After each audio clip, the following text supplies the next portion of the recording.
بسم اللہ الرحمن الرحیم۔ بخاری شریف کی حدیث پاک ہے، حضرت سلیمان فارسی رضی اللہ تعالیٰ عنہ روایت کرتے ہیں،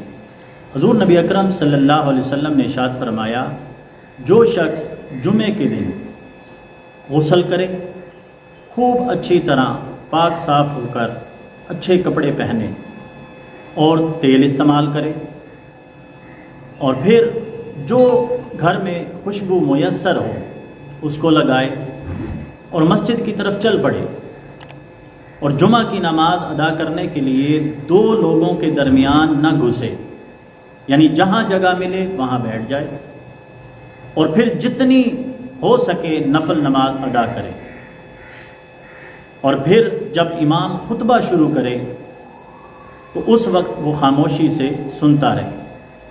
تو اس جمعہ سے لے کر اگلے جمعہ تک